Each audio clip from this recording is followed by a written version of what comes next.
What's going on, people? Welcome back. Welcome back. Welcome back.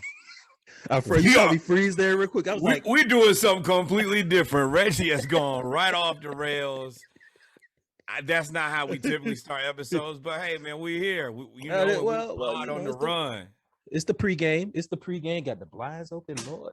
It's the pregame. So, we really just in here making sure we got everything ready for the pod of the Atlanta edition of episode 45 of the Splash Cast, entitled "He Took That Personally," and we'll get into why we named that in the episode. And this is definitely the Around the League episode, not the Atlanta episode. Reggie just has heard why we have the pregame. Yes, Reggie just heard the "You Are Not Atlanta" song, and now he is highly upset. So everything is Atlanta. Oh, no. Reggie's not upset. Zone 4, champ. Reggie's okay. Oh, it's everybody else that's upset. I'm just a humble man from Augusta, Georgia, man. But one of our friends that lives on the east side was east side. No, I think the song you would want to say is "Straight from the Deck," but that might be over some folks' head. But which is actually on the Splashcast 12-pack playlist, master list. Yeah, it is. But yeah, that song, man. I guess we talk about that song first. That song was very interesting. Whoa. Let me clarify. I am from Augusta, Georgia. I lived in Atlanta, and I call everything Atlanta. Everything she said is not Atlanta, as far as I'm concerned, is in fact Atlanta until proven otherwise. I call Kennesaw Atlanta. How you like that? We do not. But what it is not my problem. She was talking about city of Atlanta. So city of Atlanta is actually really small. The city of Atlanta. You got zones 1 through 6. But a lot of people say zone 7. Zone 7 don't exist. So zones 1 through 6. By any chance, can you enlighten people on what the zones are for? Police precincts. That's what it is. I know. Police precinct. Sometimes you got to walk people into what you want them to talk about. Some people don't know. But yeah, it's basically, she's talking about it. Amaretta. That's an Atlanta name. And Amaretta is Amaretta Sour. Is talking about the city of Atlanta and everybody else. If you're not from the city of Atlanta, you can't claim Atlanta, which set off a lot of people because the east side is like big as hell. And the east side, if you let them tell it, is from East Atlanta all the way to Decatur. But what it is if you're not from Atlanta, I'm saying if you go somewhere, if I went to Texas and they said, "Where are you from?" and I said, "I'm from Boulder Crest," or "I'm from East Atlanta," they would say Atlanta. If I said I'm from, I don't know, the east side, I'll keep it the west side. If I say I'm from College Park or South Side, I say I'm from College Park, they say, "Where that's from?" Where that's at? You say Atlanta. You got a city of Atlanta, then you got Metro Atlanta. And she said, if you at the outskirts, Metro Atlanta don't count, is basically what she was saying. Which she said what she said, and I feel sorry, like not sorry, Shada. Y'all Atlanta people need to figure that out real soon and very soon. I'm gonna let you know right now, it's the Wild West out here, and I hope nobody really takes this seriously because y'all folks is crazy, and there are no real gun restrictions in the South anymore. So, but it is what it is. I mean, I live in Texas, where I saw a dude just this weekend with a gun. It was about. First of all, hey, no, I'm gonna tell you why I ain't pausing nothing. I ain't paused not a thing because I saw a man in skinny jeans with a gun that was. First of all, it's a pistol. Why is the extended clip hanging out of you? I'm like, bro, you saw his extended clip in his pants, man. Hey, I don't care about none of that. He had a Call of Duty gun at Chipotle. For no reason. At Chipotle. I was watching that man the whole time, like, bro, I got to keep my eye on you, dog. At any point, you can shoot everybody. Yeah, got a bullet with everybody's name on it. When I tell you that the extended clip was as long as my arm bone. I was like, oh no. I let him walk out. I went into the liquor store, came out of the liquor store, And and I was skedaddled. and I still was watching him walk. I was like, oh no, He can circle back on around. You know, that was the first thing I was thinking. These young kids always be talking about spin the block. Well, I'm on the block. Yeah. I ain't trying to do it. Ain't trying to do it, man. Folks don't even fight no more. Folks don't slap no more, man. Well, the old school does. Speaking of slapping. And I'm wait, but hold on before we get there. That's the reason I knew I was washed at that point. I was like, bro, we used to go places and it used to be very normal for every now and then that to happen. A little rat-a-tat-tat, and then you're like, oh, it's time to go home. That man had that gun. I said, oh, this is over. This is over. Yeah. I don't, hey, dog. Nope. Don't need to be there. No, I want to be anywhere else. Literally anywhere. Speaking of old school folks that use their hands and not the guns, Juwan Howard. Juwan Howard, for y'all that don't know, if you are part of the younger generation that listens to the Splashcast, Juwan Howard is part of the Fab Five, one of the first hip-hop centered culture revolutionists in college basketball. With the Fab Five, with Juwan Howard, King, Chris Webber, Jalen Rose, and I always forget the fifth one. The fifth one was the one that could jump the highest. I can't remember his name though. Anyway, we'll get back to it. The Fab Five in Michigan. They wore Bobby or Jimmy. It's either Bobby or Jimmy. Jimmy is King. Jimmy is King. Bobby is the other one. Yeah. But that's how we talking about the new edition. But table that. I'll put a pin in that. I want to come back to that next. Juwan Howard was part of that class where they wore baggy pants. They were unapologetically black. They X'd out all the Nike on their jerseys because they weren't getting paid. They fought you, talked trash to you. They were unapologetically black, and they ain't take no stuff from nobody. That all of them, well, most of them except for Chris Webber, were from the hood. And when they're from the hood, there's certain rules and codes that you go by. What's one rule and code that you go by in the hood? Don't touch me. When somebody say don't touch me, that's the end of it. You touch them, that's the same thing with on site. The baby kind of illustrated that. The same thing with on site, same thing with don't touch me. Don't touch me.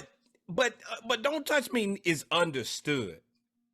You don't have the ability to touch me, especially if me and you having a discussion. Last thing you need to do is, and I'm gonna tell you, in a former life, I'm king of pokety poke, poke, poke. But if you poke somebody, you have to understand that a smack and grab could come at any point. Well, the grab is the warning. That's why I just did that. When he poked him, he said, when somebody do that, don't touch me. You should give him his space. Go down with some force. You need to go ahead and just use your words. You need to use your words because that is the precursor to what happened next. And Juwan Howard smacked that man, and then everybody got to fight. So the backstory is that Wisconsin was beating the hell out of Michigan. Michigan was losing, and Michigan had it's basically walk-ons versus walk-ons at that point. Yes. And Michigan was down by 30, but they stole the ball and they scored. They went on like a 5-0 run. And with like 20 seconds left, Wisconsin's coach called timeout. And that irked Drew. Yeah, it should have. Like, this is sports.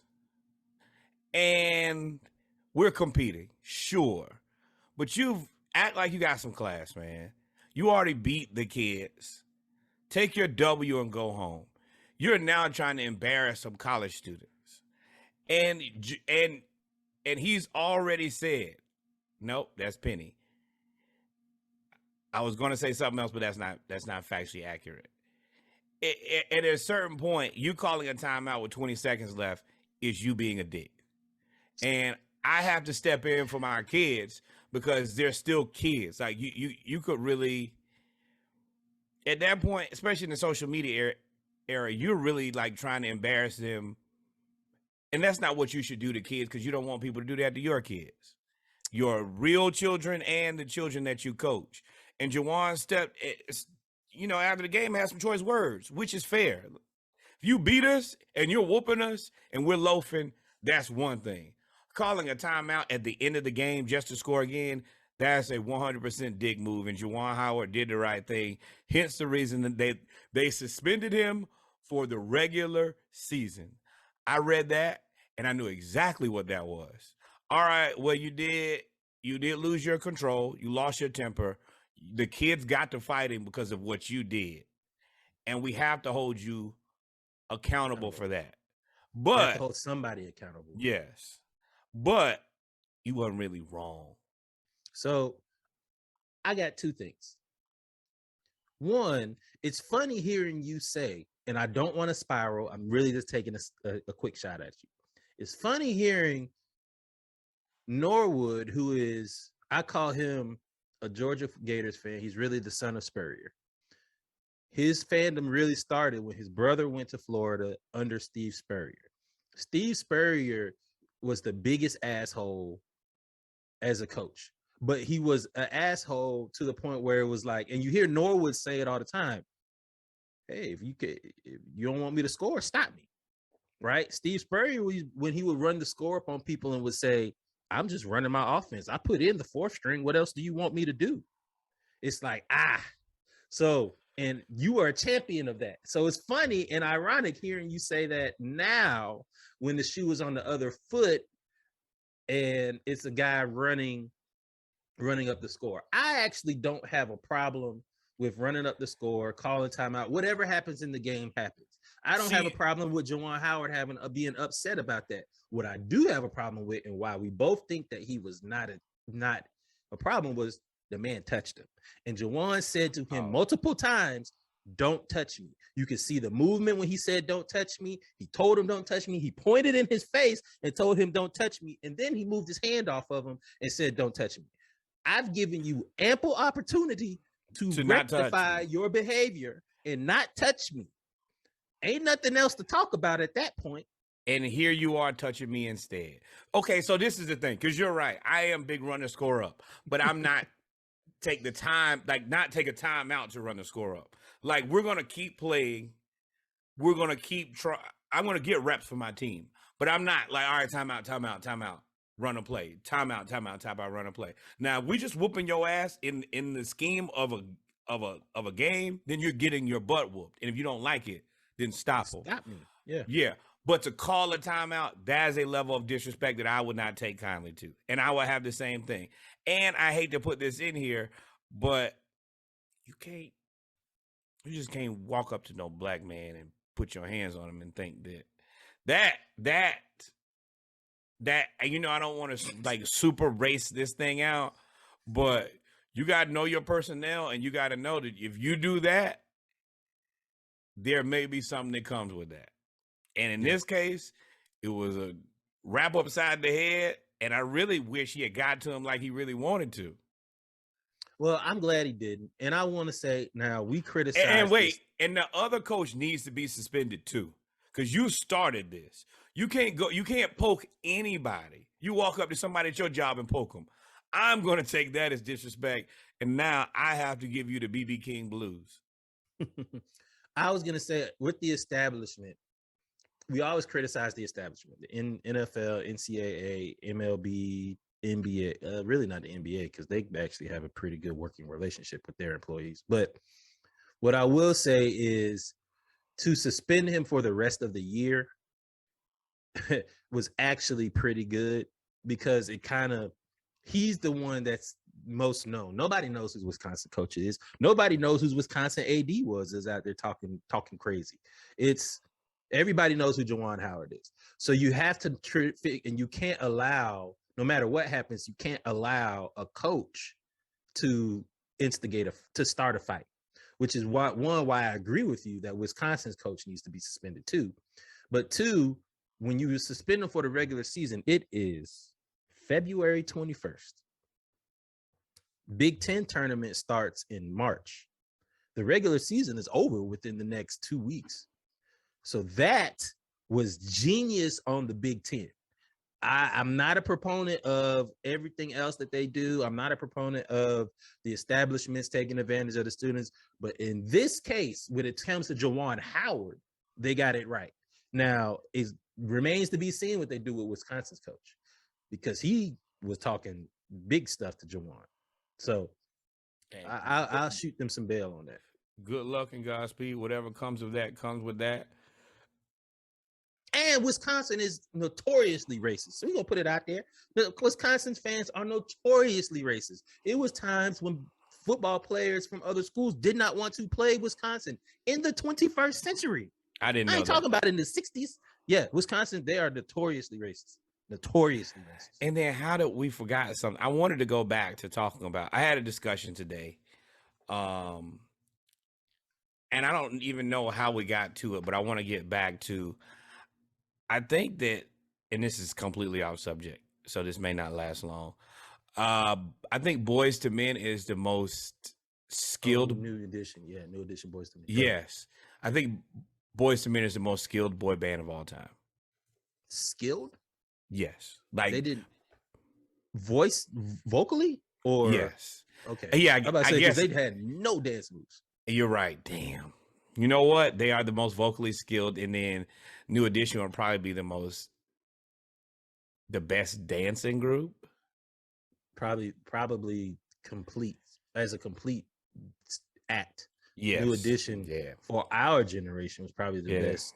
Well, I guess all generations. There's nobody who is out who in the world is out singing Boyz II Men.